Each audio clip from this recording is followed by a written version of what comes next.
welcome back. Didn't see you there. So where were we? All right, we were supposed to have a guest on our program, but Cody f***ed up. So instead, I'm just going to run a quick errand. I'm gonna just take a look at how my credit is doing. No!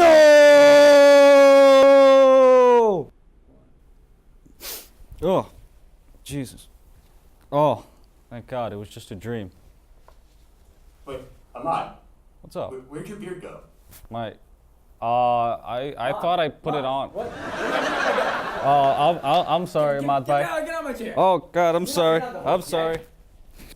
Back to the cage. I'm back now. So I'm guessing my credit is not doing good.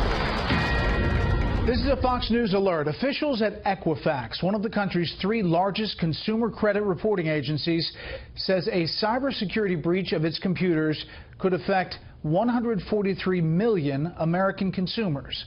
Massive personal data breach. Equifax, the credit monitoring company, says the Social Security numbers of 143 million Americans may have been exposed. This company, Equifax, is a consumer monitoring company. It's reported this gigantic cyber breach. And we mean gigantic. The hack could go down as among the biggest ever, involving nearly half the U.S. population. So what happened? Credit Reporting Bureau and encyclopedia on your life, Equifax, has suffered a data breach in which an estimated 143 million U.S. consumers were affected.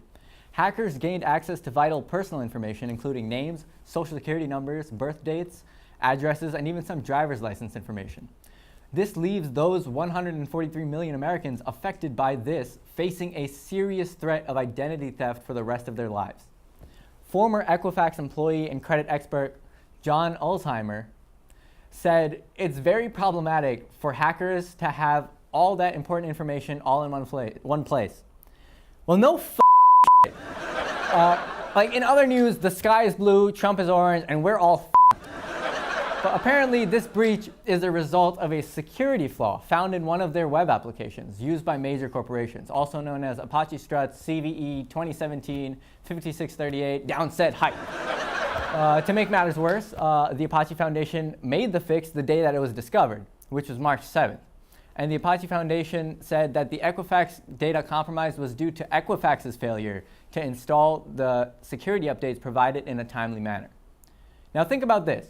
The vulnerability was patched March 7th by the Apache Foundation with some minor modifications made on March 10th, but the hacking of Equifax took place in mid-May and then continued through July, which is when they discovered it. But from July to now, it was kept secret. It was quiet, nobody really knew about it. And then Equifax's CEO, Richard Smith, said that the company initially thought the intrusion was limited. You thought. Like, how is that even an excuse? It's the hacking of a credit agency. Like, even just one identity theft or a piece of information going missing or stolen is way too much. But at least Equifax released a fully secure and properly functioning hack checker. Right? Wrong! If you were to go to the website and enter test in the last name field and 123456 in the last digits of your social security number text field, it showed that your data had been breached. Now, unless your last name is actually Test and the last 6 digits of your social security number are 123456, this is a bit concerning. Though, to be fair, it's still concerning if that's not the case.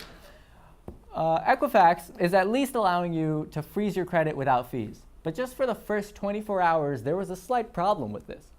You see, in order to unfreeze your credit, you'll get a special PIN to use when you want to get a line of credit.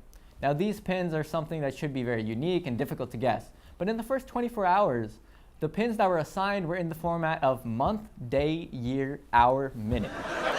Now, for a company that's been a credit bureau for a decade, they're not all that great at keeping your information secure. Turns out there's another explanation for this too. Their chief security officer, former chief security officer, was Susan Malden. And to our knowledge, Malden has no formal educational experience in cybersecurity, computer science, or informational technology. Instead, she has a master's and bachelor's in music composition from the University of Georgia. How? Like, just how? Then again, we have a former reality show host running the country with no government experience. I did not know, honestly, that these were two jobs that came with on-the-job training. Anyhow, the federal government has now formally launched an investigation into the hacking and Equifax's role and/or negligence in this matter, which means that executives at Equifax will have to face these questions and more, including possibly the question of why 3 Equifax managers sold about $1.8 million worth of stock before information of the security breach went public. Now, I don't know about you, lekin dal mein kuch kala hai. Okay, so now you know what happened and how it's all a shit show. But what can you do? Honestly, you have very limited options. You could freeze your credit by contacting the credit bureaus, Equifax, obviously, Experian, TransUnion, and Innovis. When you freeze your credit, financial institutions won't be able to pull your credit report when you or someone using your identity applies for a line of credit. It's like the cock blocking of the credit world. Another way is to just continuously monitor your credit lines, reports, your bills, etc. If you see anything, say something. So if you see anything funky on those bills or reports, contact the respective company.